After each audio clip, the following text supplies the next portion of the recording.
according to the theory of evolution, the origin and development of the universe and all its systems can be explained solely on the basis of time, chance, and continuing processes. All living things have arisen from a single-celled organism. A second and opposing worldview is the concept of creation. According to the theory of creation, everything in the universe has come into being through the design, purpose, and deliberate acts of a supernatural creator. That means this creator created the universe, the earth, and all life on earth, including all types of plants and animals, as well as humans. On today's edition of Origins, we'll talk about the statistical impossibility of evolution.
Hello, my friends, and welcome to Origins. I'm Donn Chapman, and I'm your host. It's so good having you with us today. Origins is a forum where we take the evidence of science and use it to validate the truth of creation.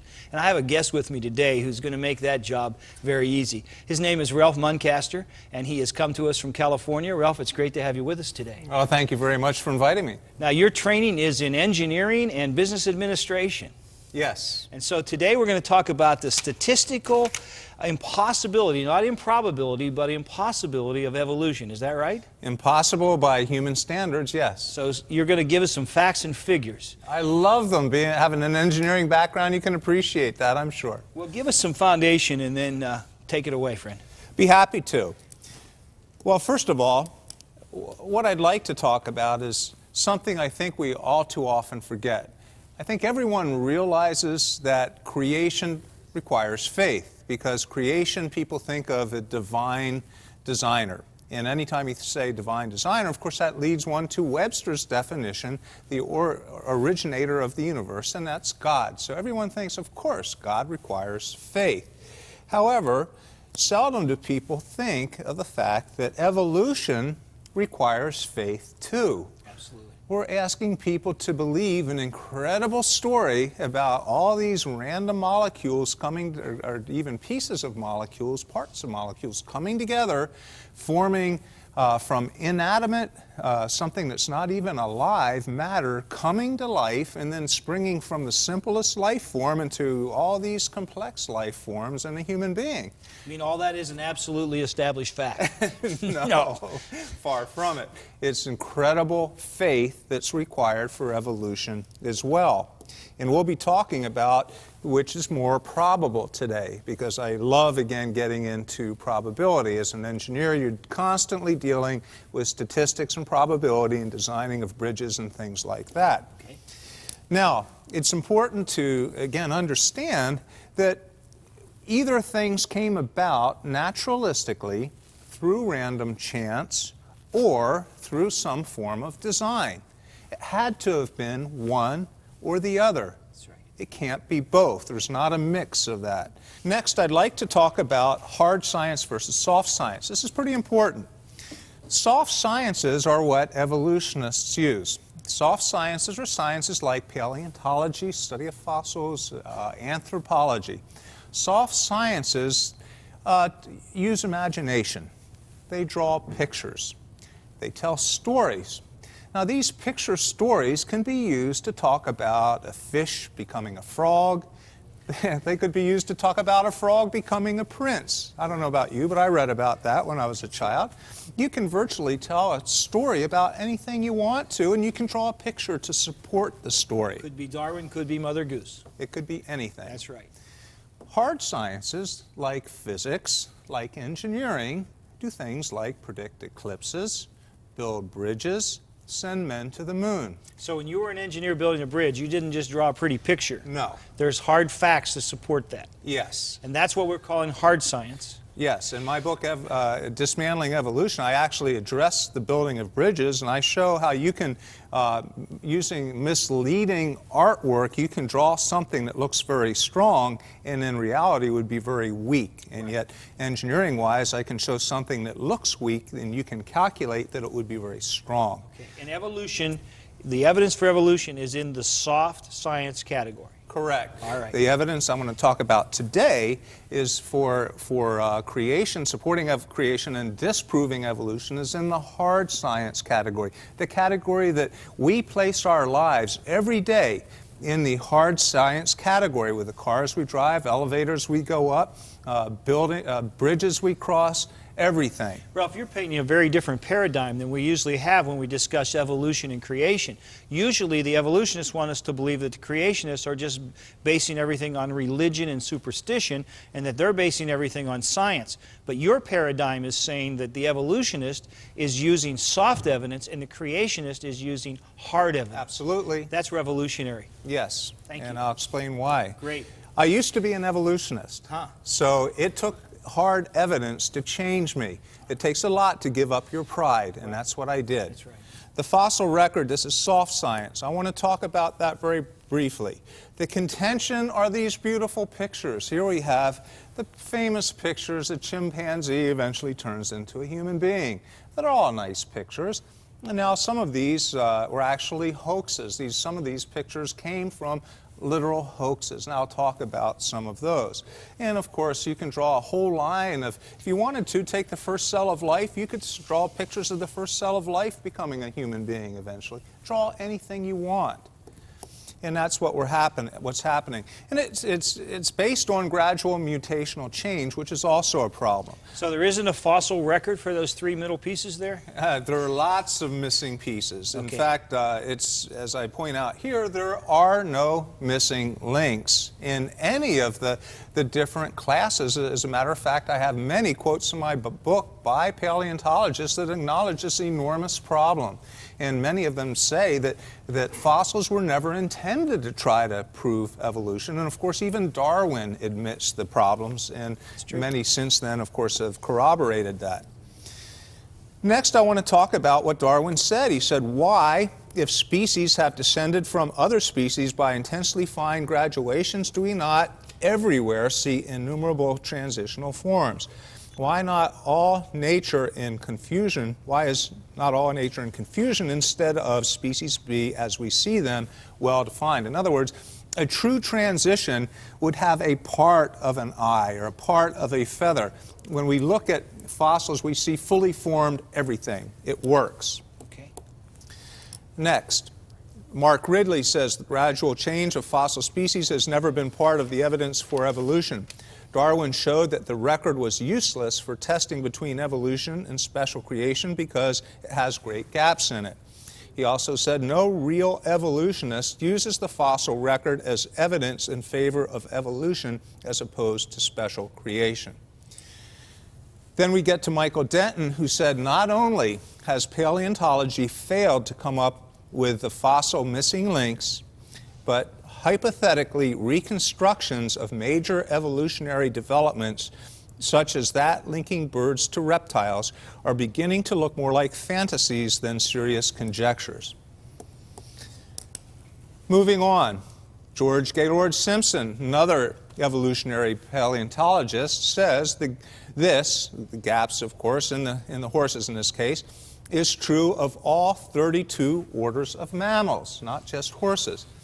The earliest and most primitive known members of every order already have the basic ordinal characters, and in no case is an approximately continuous species or sequence from one order to the next known. So there is absolutely no evidence of any transitional forms between any species anywhere in the whole chain? Nowhere.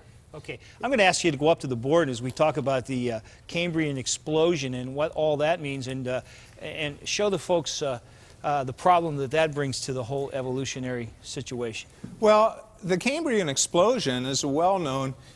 Basically, this is a huge grouping of fossils that scientists believe came about hundreds of millions of years ago, but all within a very short period of time.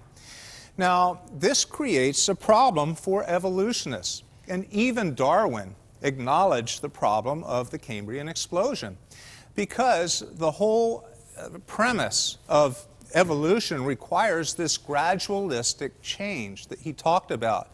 Now, Darwin believed back then that the fossil record would eventually demonstrate how this happened. Because, and has it?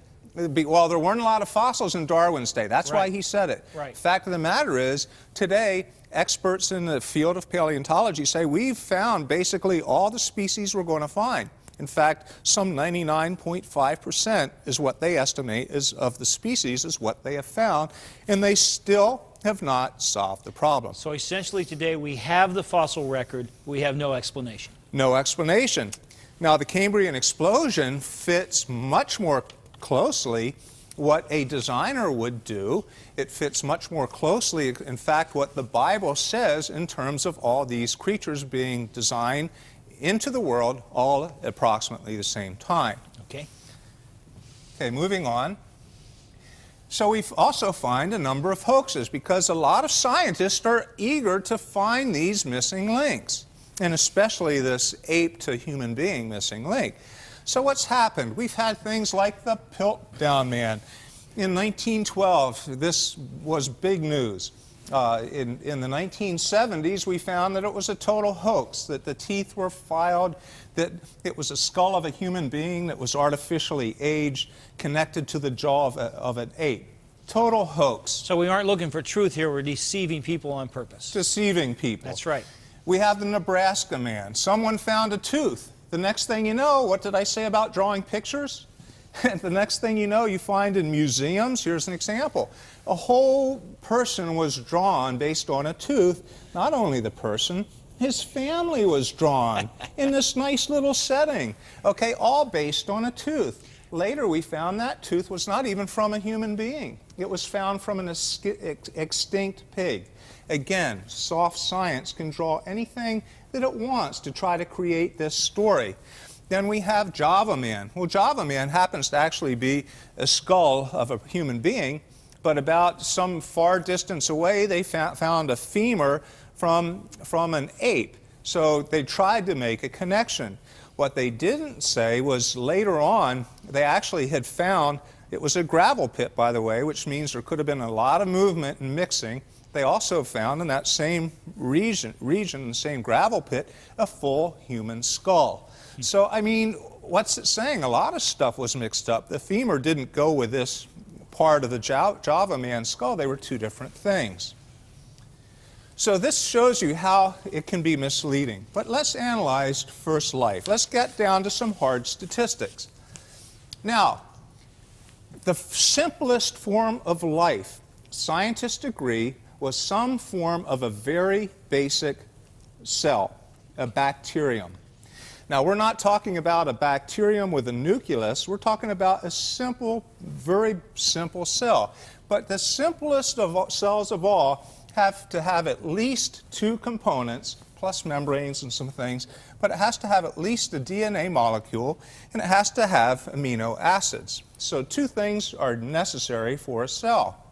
Now, let's just take a quick look at a DNA. I think everybody's seen a picture of this spiral ladder.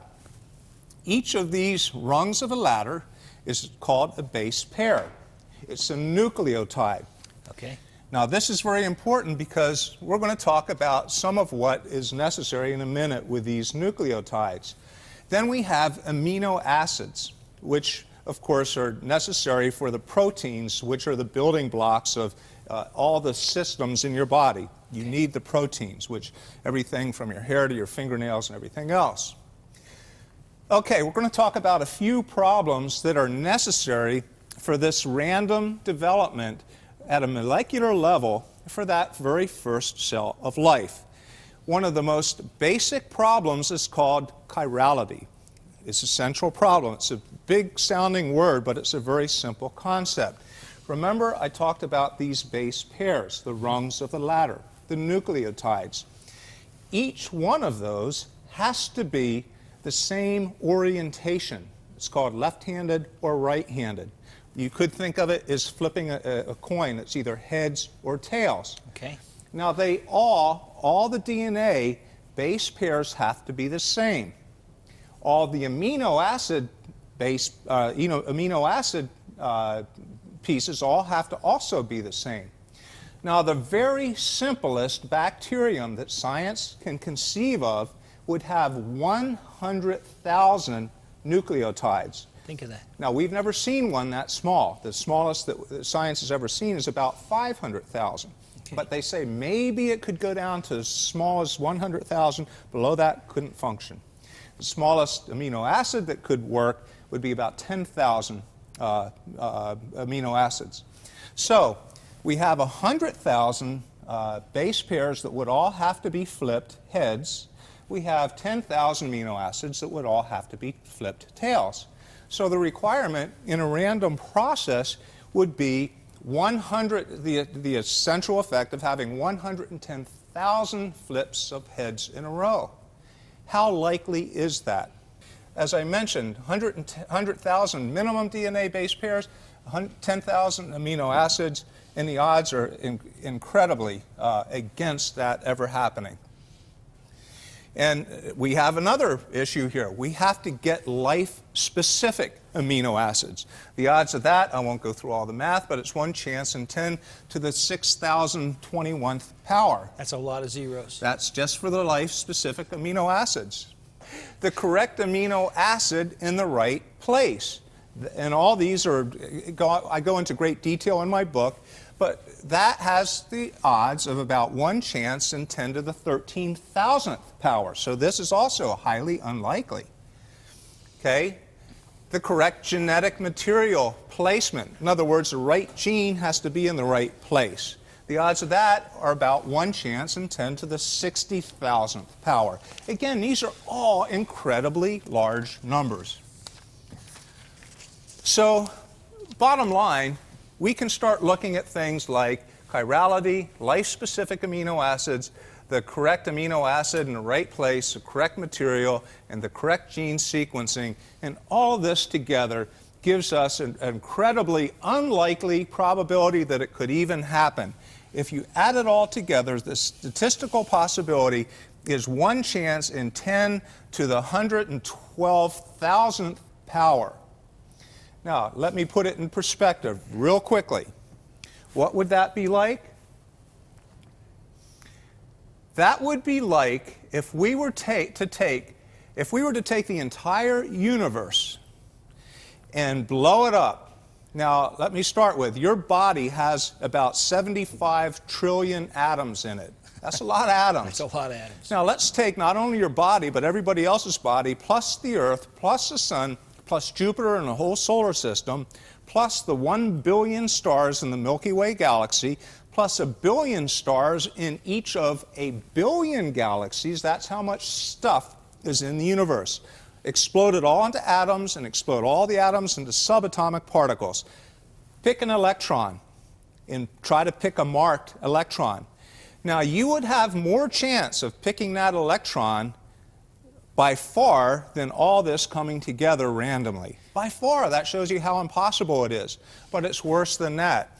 It would be like picking out that electron not once, but 1,376 times in a row. That's like taking 1,376 universes and picking an electron, and that's what the probability of evolution for that first cell is. And I want to point this out. Real important. All that does is get your stuff together. What do you have? You have a dead cell. Right. You still have to put life in that cell. Ralph, I think you've done an incredible job here of describing impossible to us. Folks, we got to take a break, and Ralph's going to come back, and he's going to wrap this up for us and just make it clear to you that the more we've learned from science about the complexity of cells, the more we've learned about DNA, the less and less possible evolution is. Until now, it's simply impossible. So don't go away. We'll be right back. Creation versus evolution, you weigh the evidence. Neptune's wonders, fascinating activity. Neptune is an amazing planet that can't be explained by long ages of time. Astronomers were amazed to discover that Neptune is very active, even though it's so far from the Sun. Winds can reach 1,300 miles per hour, and the planet actually generates heat. Evolutionists keep looking for some weird scenario to explain Neptune. Unfortunately, many astronomers prefer to keep inventing fables rather than admitting to a creator.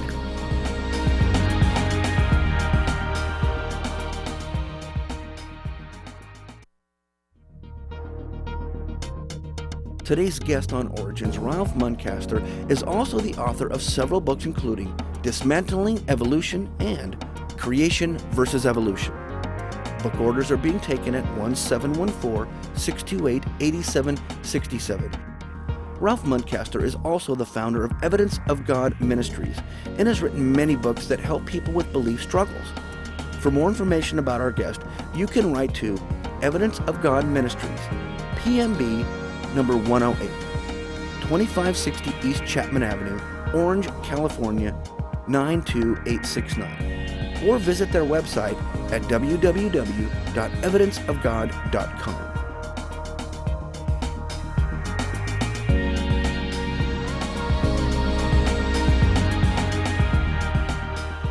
Hi, I'm Donn Chapman, and this is Origins, and welcome back from our break.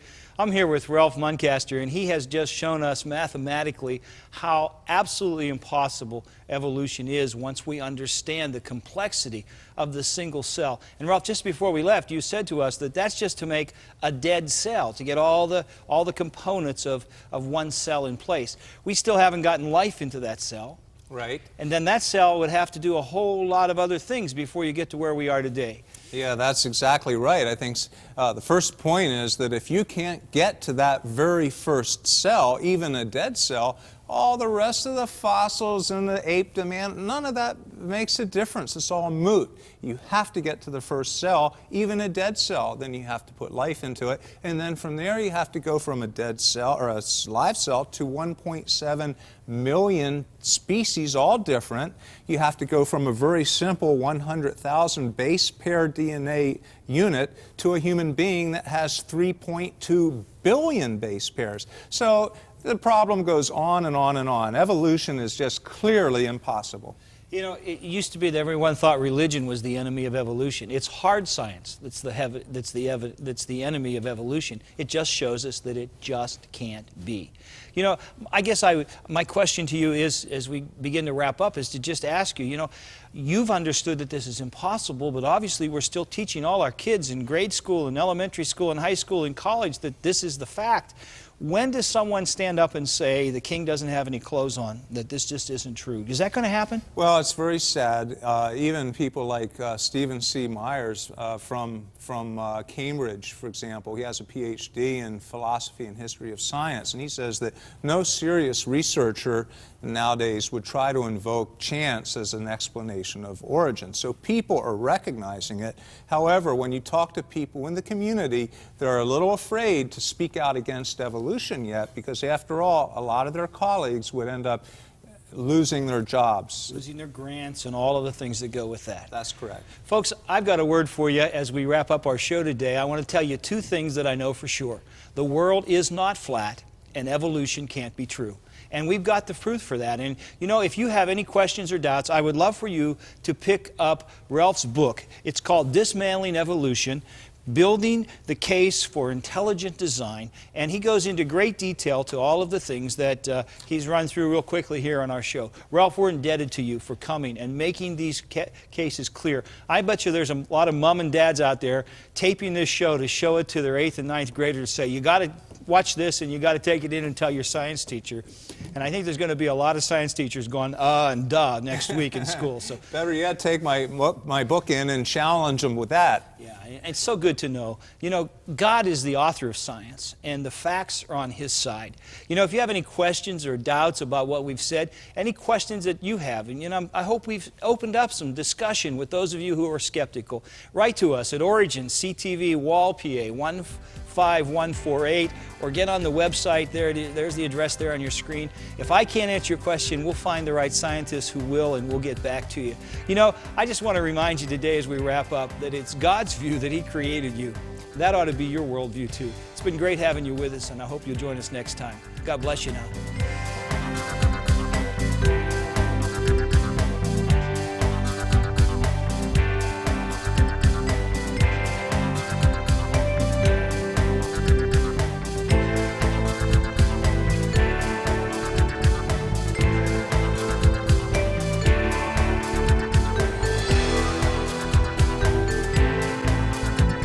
Thank you for watching this edition of Origins. If you'd like a copy of the PowerPoint information presented today, you can download a PDF file of program number 445 from our website at www.originstv.org.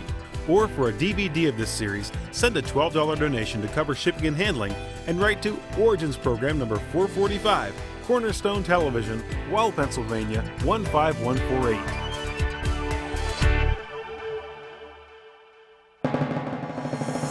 Origins is made possible by the faithful prayers and the financial support of you, our Cornerstone Television family.